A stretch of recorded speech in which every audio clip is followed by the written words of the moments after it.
Deixa eu ver se eu roteando. Deixa eu rotear essa internet. Meia hora acho que aguenta.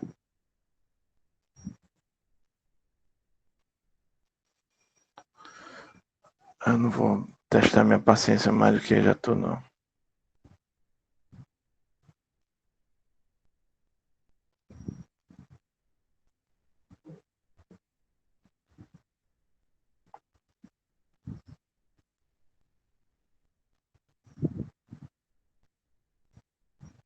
Deixa eu ver. Foi. Tan, tan, tan. Tan, tan, tan. Pronto. Vou. Agora vai de todo jeito, na força do ódio.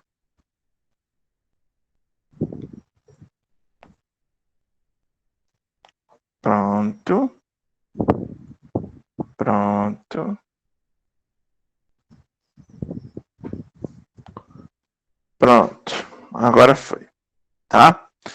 Então, voltando, retomando a ideia, essa questão do M5 é bem bonitinha do ponto de vista prático. Quando se fala de pH, ele tem uma representação a nível simbólico matemático, que é a equação. Basicamente, ele descreve através da equação, que é uma das coisas que a gente aprende no ensino médio, pelo menos traumatiza no ensino médio, é a intenção de você utilizar fórmulas. A nível microscópico, você tem as relações de H+, ou H-, principalmente a ideia de meio ácido, meio básico. Isso você já sabe. E em nível macroscópico, quando você utiliza uma demonstração baseado ou fundamentado em indicadores ácido-base. Você pega o extrato de repolho roxo e vê lá quem é verde, quem é vermelho, e verifica se é básico ou ácido. Isso na concepção dos estudantes, tá? Então você observa que no livro didático você tem essa abordagem do ponto de vista conceitual, analítico, nesses 3 níveis, tá? Isso todo mundo já reparou, não já? Sim ou não? Meus amores?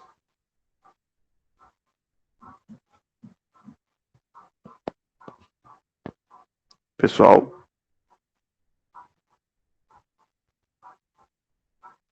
Eu estou te ouvindo. Tudo bem, mas os fantasminhas aí. Repita, professor, por favor. Vocês já observaram isso nos livros didáticos do ensino médio? Esses 3 níveis de representação? Sim. Certo. Beleza. Então, nessa perspectiva, o primeiro questionamento foi o seguinte. Ao classificar esses 3 níveis de acordo com o conceito de pH, seguindo do nível mais concreto para o nível mais abstrato, qual seria a sequência que eles apareceriam?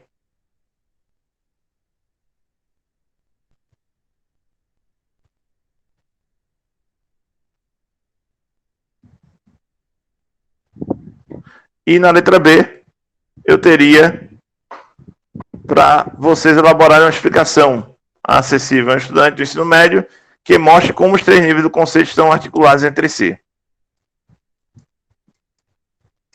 E aí, papai?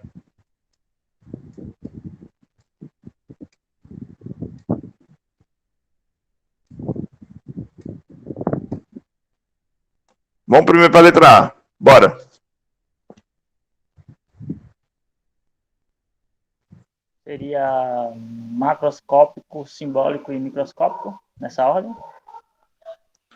Então, se eu numerar aqui, vamos botar um númerozinho de 1, 2, 3. Então, você seria, no caso, do nível mais concreto para o nível mais abstrato. Seria o 3. 2. Não, 3, 1, 2. Nessa sequência, é isso? Para mim seria Todo mundo concorda? Eu botaria o micro, depois matemático, depois macroscópico. conceito mais concreto para o mais abstrato.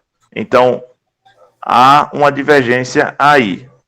No texto de contextualização, eu teria uma ordem do microscópio 2 para 2, 1, 3, é isso? Ah, peraí. É para ser primeiro aquele que é mais concreto. Do nível mais concreto para o nível mais abstrato. Então Pensem como estudantes, tá, pessoal? A narrativa aí está associada. Você é o professor, mas você tem que pensar como estudante.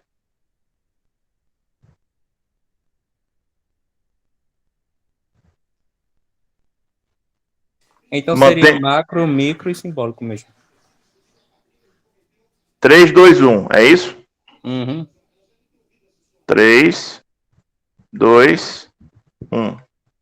Teria algum outro? Alguma outra proposição em termos de compreensão, em termos de entendimento do estudante frente ao conceito? Seja ele lendo a informação no livro-texto, que é basicamente a informação que ele tem hoje, quer dizer, isso em 2005, né? Hoje temos videoaulas, YouTube, essas coisinhas que tem aplicativo, tem simuladores, e que você tem digamos, um entendimento um pouco mais próximo da realidade, mesmo que existam conceitos ainda duradouros, que é a ideia do simbólico matemático. Tá? Quando se fala de simbólico matemático, se fala logo de valores. pH 3, pH 7. Você não pensa na coloração do indicador ácido-base. Até porque essas colorações elas são mutáveis de acordo com a alteração do indicador ácido-base. Então vocês têm essas duas disposições basicamente, é isso? Sim.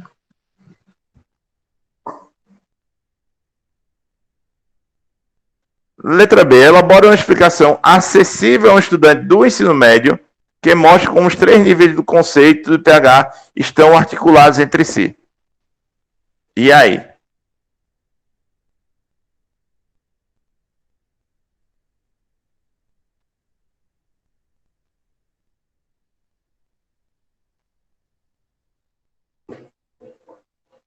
Difícil, fácil, mais ou menos?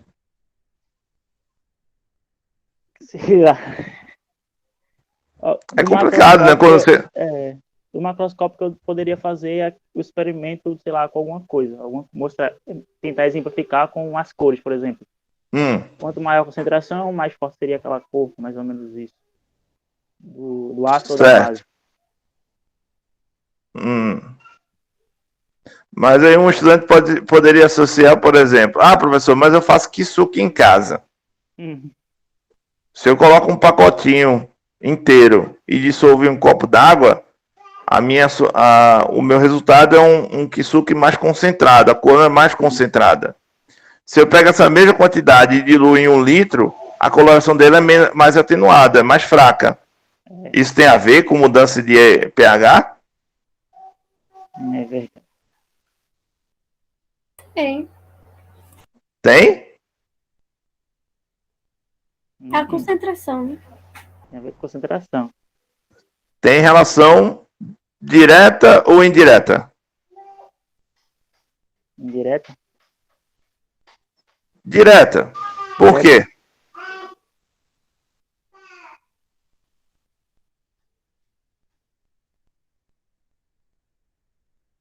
São essas questões que vocês vão enfrentar, pessoal. Tá? A gente está acostumado ou vocês podem estar habituados a ter um conjunto de resoluções ou de propostas, de assertivas em relação a um tema, a um tópico, alguma coisa do tipo. Mas muitas vezes ele não se questiona em relação ao que a gente vai mostrar para os nossos estudantes ao longo da nossa atuação. Então, quando você prepara uma aula, eu vou fazer experimento, eu vou fazer simulador, eu vou fazer mágica, eu vou cantar musiquinha e tudo mais, tudo isso tem uma intencionalidade. tudo isso tem uma proposição. Mas mesmo você fazendo a coisa mais inovadora possível, do ponto de vista educacional, fugindo um pouco do quadro, do piloto e do material impresso, você tem que se perguntar qual é o nível de compreensão que o estudante vai ter em relação àquele tópico.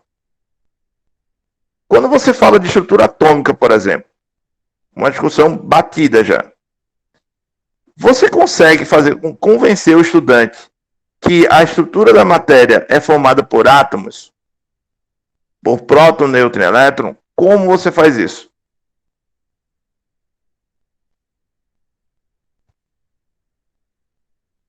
Aí essa pergunta. Vamos pedagogizar essa formação de vocês. E aí?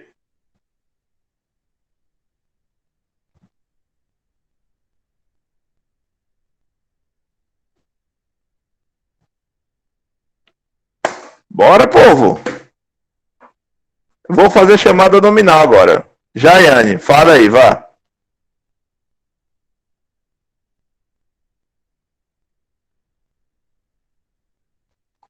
Oi, Jaiane.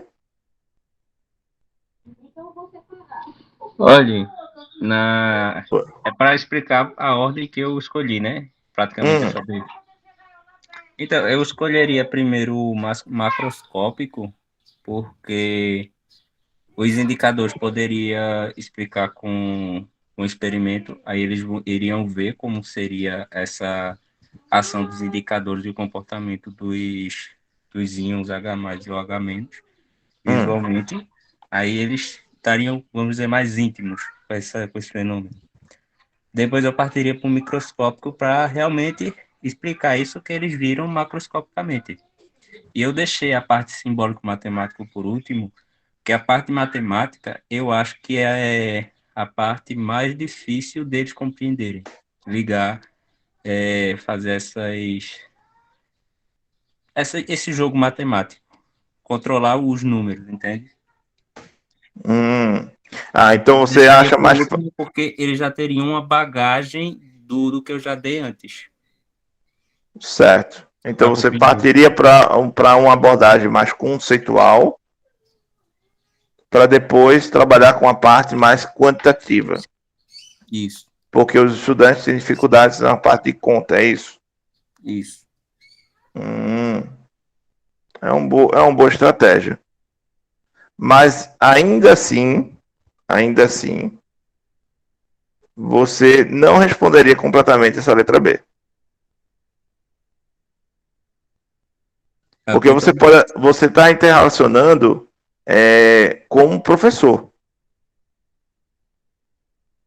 Você está pensando como professor.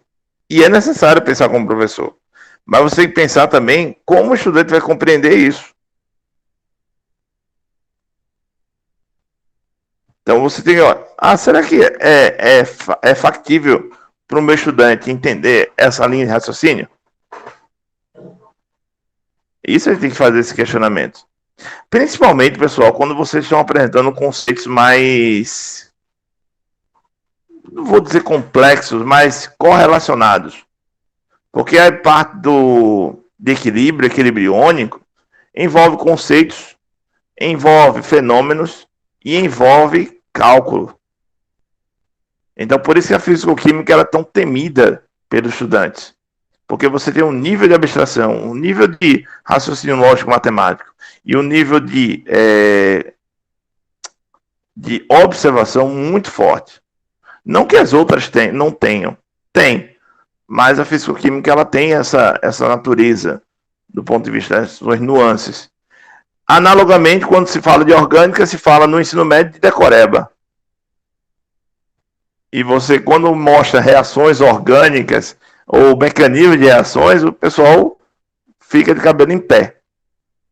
Mas o que eu estou tentando mostrar para vocês é que são questionamentos, são problemas que vocês podem e vão enfrentar ao longo dessa prova, que vão fazer com que vocês se questionem e questione as ações de vocês em sala de aula frente ao processo de aprendizagem dos estudantes.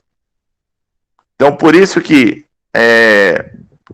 a formação de professores ela está sendo debatida atualmente, porque se fala muito do bacharelismo na licenciatura. Inclusive, alguns colegas acham que o curso é muito bacharelesco. Mas a gente vai evidenciar, a partir de agora, que esse conceito de bacharelesco, ele não é tão bem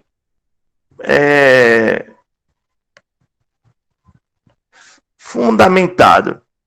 Até porque, conceitualmente, a gente precisa entender conceitos mais complexos para que a gente possa elaborar estratégias mais simples para que a compreensão do macro, do micro e do simbólico matemático seja melhor compreendido pelos estudantes. Porque estamos lidando com a ciência da natureza. E eu volto a fazer uma pergunta retórica.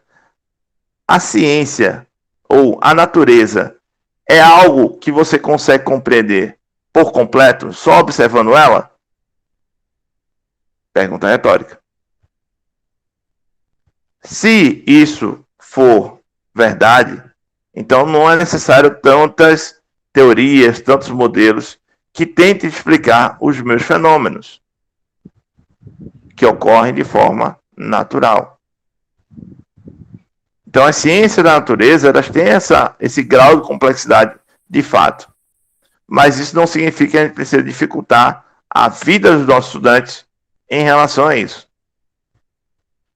E volto a dizer, recursos didáticos, a experimentação é ótimo. Os meninos gostam de botar a mão na massa. Mas não é tudo. A experimentação é uma forma, é um meio, tá? De você conseguir a atenção dos estudantes e a compreensão dos mesmos em relação ao fenômeno. Mas se você só faz o experimento por fazer e não interrelaciona os conceitos a nível microscópico, simbólico matemático, quando necessários, você não vai ter o entendimento completo daquele tópico. E aí você vai ter o que a gente chama de barreiras epistemológicas, eu acho que é barreiras, enfim. Vanessa consegue compreender melhor esse negócio do que eu. Mas a gente tem que levar em consideração isso daí, tá? Esses aspectos, como docentes, como professores de química, e levar em consideração esses conceitos mais complexos e tentar interrelacionar esses 3 níveis de compreensão. Vanessa, você ia acionar o áudio? Não, foi sem querer que eu toquei aqui. Tá. Então, existem outros questionamentos, mas aí eu vou passar aqui que eu já estou esticando demais, tá? Mas é só um alerta para vocês, tá? Essa questão do conceito químico aplicado em sala de aula de alguma forma mais direcionada. E aí você tem que ter essa compreensão do conceito maior ou mais complexo e tentar otimizar isso para o ensino médio. Isso falando para vocês que inicialmente vocês vão atuar no ensino médio. Quando vocês conseguirem fazer uma pós-graduação e ingressarem a um nível superior, ou a um nível de pós-graduação, vocês começam a observar que a complexidade do conceito ele aumenta. Então, tudo que a gente viu na graduação, basicamente ele é desfeito durante a pós-graduação, dependendo da área que você vai desenvolver. E aí, quando você for aplicar na graduação, você vai ter que ter um outro pensamento, mas sempre com a base da inter-relação do macro, micro e simbólico matemático, porque isso é ciência da vida, é ciência da natureza, e química faz parte desse processo, tá? Então, vamos dar continuidade aqui. Tem uma questão do ENAD 2011, associando também a ideia do pH, por isso eu trouxe aquela abordagem anterior, para tentar verificar isso. Que a variação de pH e temperatura faz com que as enzimas sofram os mesmos efeitos estruturais observados em proteínas globulares, que é justamente perda de características e tudo mais da sua atividade. Isso vocês viram lá em bioquímica, eu só estou apenas resgatando essa informação, tá?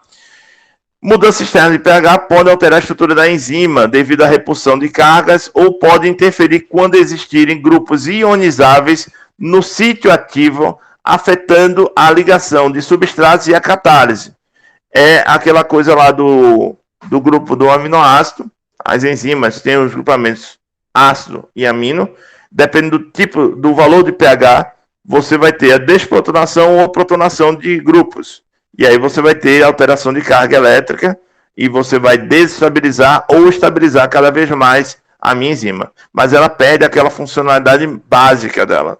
Então você tem o processo também de desnaturação proteica, alterando também o processo pH. É o que acontece basicamente quando você utiliza, sei lá, o vinagre. Se vocês já fizeram essa experiência, pega a clara do ovo, coloca vinagre um pouquinho, tá? Você está alterando o pH e você vai estar desnaturando as enzimas, as proteínas que estão contidas lá na clara do ovo e na própria gema também. Então você tem esse efeito da alteração de pH de acordo com a estrutura da enzima. Então é possível determinar o pK ou pKa do meu sistema desses grupos ionizáveis que afetam a catálise, analisando-se o gráfico de velocidade inicial versus função do pH. Eu tenho um gráfico de forma crescente, na verdade é uma curva logarítmica, tá, que você tem os limites, você chega a um pH 12, você tem uma estabilização de atividade máxima igual a 1, então digamos que é o 100% de atividade, e existem alguns sistemas que eles têm uma atividade reduzida com pHs extremamente elevados. Da mesma forma, quando você vai para pHs muito baixos, também essa atividade ela é praticamente perdida.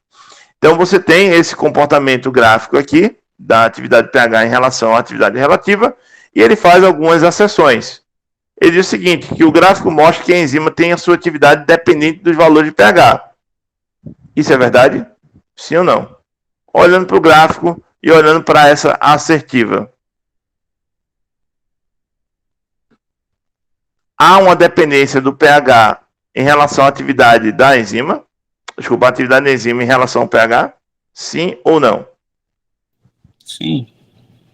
Então tem uma relação, não é uma relação tão proporcional, mas eu tenho uma relação porque eu tenho que, de acordo com a alteração do valor de pH, eu altero também a atividade da minha enzima.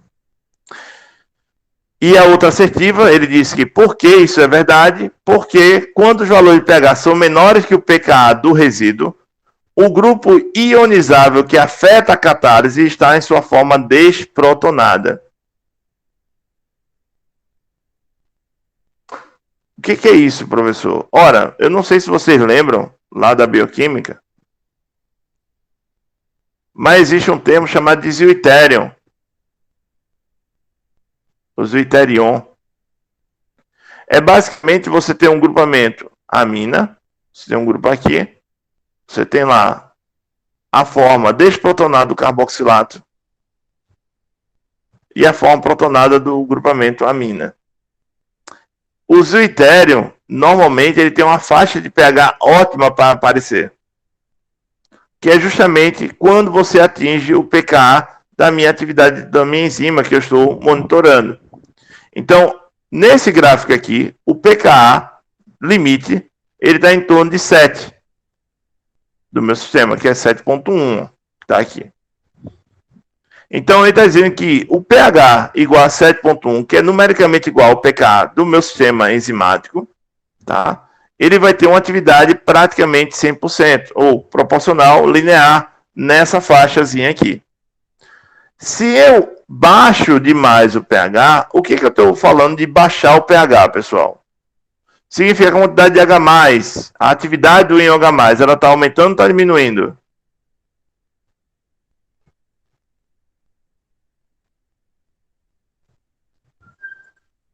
Se eu tenho um pH baixo, pessoal, a atividade do íon H+ é baixa ou pequena?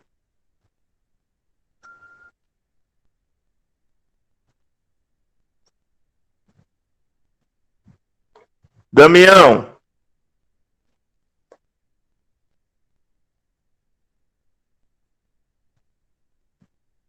Damião tá dormindo. Baixa ou pequena? Baixo ou grande, desculpa.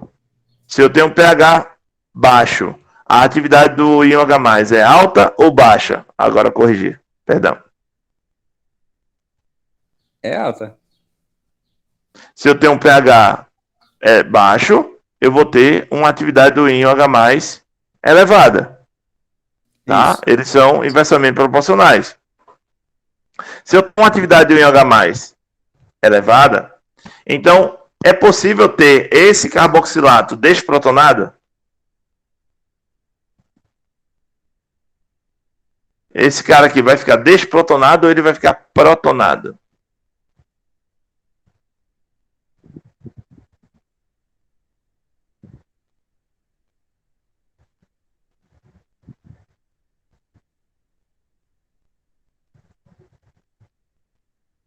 Eu acho que é protonado. Se eu tenho uma grande quantidade de H+, ele vai reagir com o carboxilato que estava desprotonado na forma de deutério. E esse cara, ao invés de formar dessa forma, ele ficar dessa forma, ele vai ficar protonado, vai ficar com OH. E a amina que estava protonada vai continuar protonada. Então, a segunda assertiva, ele está dizendo que a forma vai ser a forma desprotonada. Isso aqui não é verdade. Então, a primeira afirmativa, ela está verdadeira, e a segunda afirmativa, ela está falsa. pHs abaixo do pKa, a forma deuteriônica, ela vai ficar totalmente protonada. Então, ela vai ter uma carga positiva bastante elevada. E é por isso que você não vai ter uma atividade tão boa, nesse caso da enzima, dessa enzima aí. A atividade dela, ela vai baixando, ela vai estar muito desestabilizada nesse valor de pH abaixo do pKa de 7,1, tá? Então, do ponto de vista prático, ele faz algumas afirmativas e a resposta seria letra C. A primeira seção é a proposição verdadeira e a segunda proposição é uma afirmativa falsa. Então, a única alternativa que poderia ser condizente com aquilo que a gente avaliou é a letra C. Alguma dúvida nisso, pessoal? Sim ou não?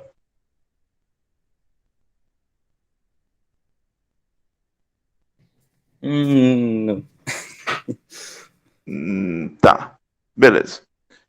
Deixa eu fazer algo aqui para encerrar e mostrar para vocês a importância desse aspecto da análise orgânica, da parte da espectroscopia que a gente observa na disciplina de análise orgânica no 8º período. Alguns já cursaram, outros nem tanto, estão cursando agora, mas ela é bastante frequente, ela é bastante recorrente do ponto de vista prático em relação a algumas provas, na verdade todas as provas de química, alguma abordagem do ponto de vista do aspecto da análise orgânica, da espectroscopia, ele foi abordado de alguma forma. Então, é importante ele ter essa compreensão do ponto de vista prático. Deixa eu fazer algo aqui. A questão número 14, tá? Do ENAD 2008. É uma abordagem da espectroscopia do V visível que, independente se aqueles que estão cursando ou aqueles que vão estar ou já cursaram, viram esse tópico já, então é um pouco mais assertivo a tentar compreender ela de alguma forma a partir de agora, tá? Então ele diz o seguinte, que antibióticos antifúngicos foram produzidos a partir de 4 cepas distintas de micro-organismos da microbiota brasileira, tendo sido isolados derivados que apresentam estruturas contendo macrociclos tetraênicos. O que seria isso? Seria um ciclo com 4 duplas conjugadas. Até macrociclos heptaênicos. Se o tetraênicos eu tenho 4 ligações duplas conjugadas, o heptaênico eu tenho 7 ligações duplas conjugadas. Após o cultivo de micro-organismos em meios de cultura apropriados, procedeu-se a extração com metanol. E os filtrados de 1 a 4 foram analisados por espectroscopia na região do ultravioleta visível. fornecendo os seguintes máximos de absorção.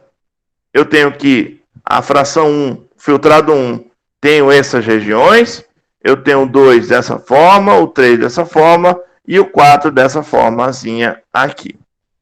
Sabendo que cada cepa produz um único tipo de macrociclo, a associação entre filtrado e o tipo de macrociclo ocorre na relação tcharará. Bem, aí eu tenho várias informações e a gente precisa filtrar essas informações.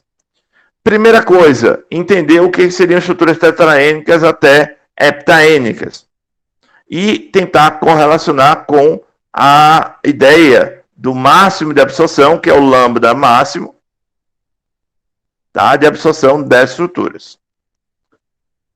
E aí a gente precisa entender o seguinte, pessoal.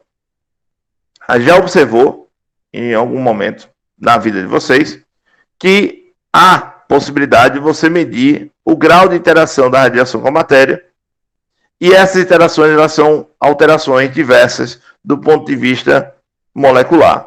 Eu posso alterar as transições eletrônicas, eu posso alterar as transições a nível vibracional e posso também alterar a nível rotacional molecular e também alterar propriedades paramagnéticas, propriedades magnéticas de estruturas que apresentam a sua composição por quarks, tanto núcleos quanto elétrons, que é o caso da espectroscopia paramagnética e da ressonância magnética nuclear. Então temos a possibilidade de alterar transições eletrônicas, que é o que a gente vai tentar entender melhor, ou já entender melhor em relação à ideia da absorção e da luminescência. E também eu posso alterar a níveis de vibracionais e a níveis rotacionais moleculares.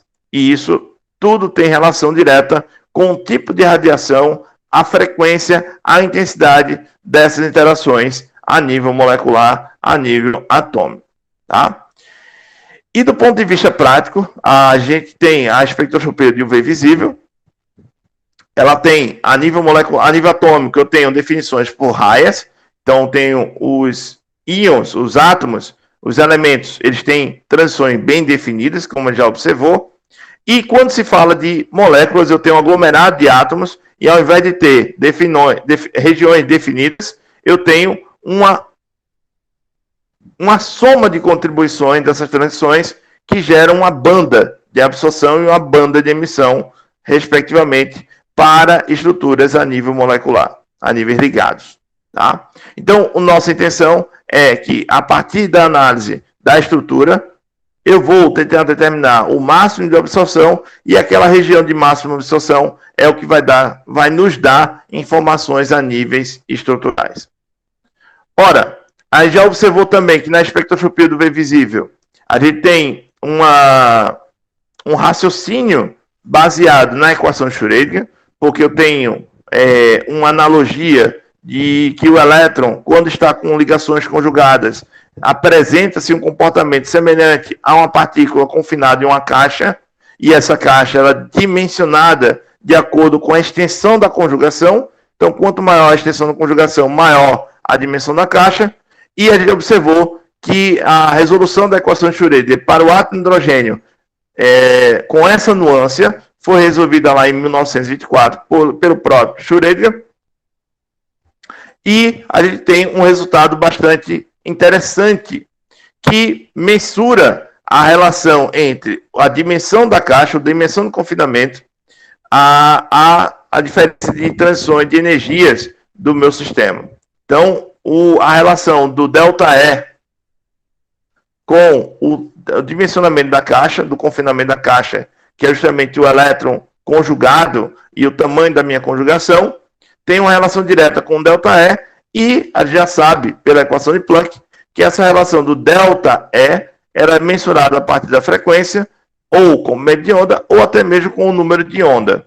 Então, tenho essas interrelações que são proeminentes dessa interação da radiação com a matéria nessa região.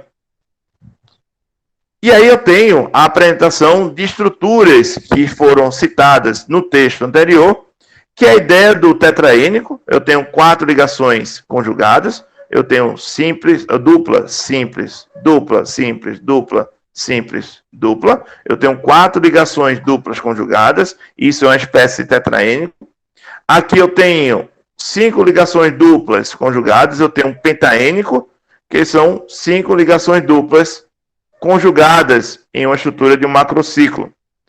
Temos também a ideia do hexaênico. Eu tenho 6 ligações conjugadas entre si. E aqui eu tenho o heptaênico, que é um macrociclo que tem 7 ligações conjugadas. Qual é a diferença dessas estruturas aí, pessoal? Em termos de tamanho de dimensionamento da caixa, do confinamento da caixa, eu tenho quais dimensões maiores, quais dimensões menores eu tenho aí? Quem tem uma dimensão da caixa, um confinamento dos elétrons em uma maior perspectiva de macrociclo, ou aqueles que têm menor dimensionamento dessa caixa?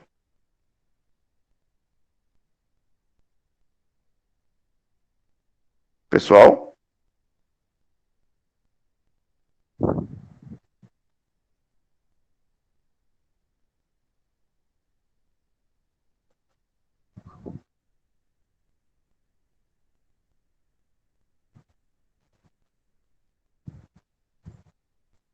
Eu tenho lá o L4, o L5, o L6 e o L7. Pelo que a gente pode perceber, o L4 ele vai ter um dimensionamento da caixa, o elétron ele vai estar numa caixa de dimensão menor do que o pentaênico, do que o hexaênico e do que o heptaênico. Em relação às energias, se eu tenho a equação de Schrödinger e eu tenho uma relação inversamente proporcional ao quadrado da dimensão da caixa, eu tenho o seguinte, que quanto menor a dimensão da caixa, do ponto de vista prático, eu vou ter que o ΔE do heptaênico, ela vai ser maior do que o ΔE da transição do pentaênico, maior do que do hexaênico e maior do heptaênico. Então tem o seguinte, que quanto menor o dimensionamento da caixa, maior vai ser o valor da diferença de energia que eu tenho em relação ao meu sistema. Do ponto de vista prático, e sem maiores delongas, o que vai acontecer? Que o lambda de absorção máxima do 4, se eu tenho a relação que ΔE é inversamente proporcional ao lambda, então quanto maior o L, quanto menor o L, menor vai ser o comprimento de onda máximo de absorção da minha estrutura. Então, o que vai acontecer? Eu tenho a minha estrutura do tetraênico, ele vai ter o menor comprimento de onda máximo em relação ao comprimento de onda do pentaênico, em relação do hexaênico, em relação do heptaênico. Observe que a relação de tamanho de caixa e comprimento de onda máximo, eles são equivalentes, tá? No ponto de vista da equação de Schrödinger, e essa relação do efeito de conjugação, quanto maior a extensão do efeito de conjugação, maior vai ser o comprimento de onda máximo de absorção daquela estrutura. Então, o que acontece? Se eu olhar para o meu problema agora, eu observo que eu tenho vários picos de informação. Mas observem também que o último, posso pegar o último ou o do meio, enfim, tá? Essas relações, elas são visivelmente factíveis, do ponto de vista que há uma alteração desses valores de cada uma dessas frações. E a gente interrelacionando com a minha estrutura, o que vai acontecer? Eu tenho uma estrutura que tem menor comprimento de onda máximo de absorção, e olhando para o meu raciocínio, se eu tenho um menor comprimento de onda de absorção, eu vou ter um menor tamanho de caixa. Então, eu posso associar que o menor comprimento de onda de absorção máxima lá é associado ao tetraênico. Então, a minha fração 1 é a fração que tem menor compendio onda máxima de absorção. Então, a fração 1, eu posso dizer que é o tetraênico. O que vai ter maior compêndio de onda vai ser o heptaênico. Nesse caso, vai ser a minha fração 4. E o que vão ter valores intermediários vai depender de cada um. Nesse caso, a fração 2, ele vai estar mais próximo do heptaênico do que do tetraênico. Então, nesse caso, a fração 2 seria o hexaênico. E o que sobra? A fração 3 do pentaênico. Do ponto de vista prático, pessoal, o que eu fiz agora? Eu fiz apenas uma inter-relação entre a equação de Schrödinger que vocês viram já em mecânica quântica, na química quântica, a ideia da relação da absorção com o comprimento de onda máximo e a inter-relação do tamanho de confinamento de conjugação com a minha estrutura. E aí, a única resposta plausível seria a minha letra A, porque está dizendo que a fração 1 é o tetraênico, de fato, e a fração 3 seria o meu pentaênico. E isso, nada disso daí é novidade para vocês, porque a gente já observou isso de alguma forma ou de uma outra forma, mas a gente observou a ideia do efeito de conjugação, a alteração dessas informações em relação à estrutura da molécula, entre outras coisas, tá? Então, assim, eu sei que já está bem extenso essa informação, eu já imaginava que o tempo seria muito curto para resgatar essas informações, mas eu gostaria de agradecer imensamente a atenção de todos e todas, tá? Desejar uma excelente prova para vocês, vocês estão preparados.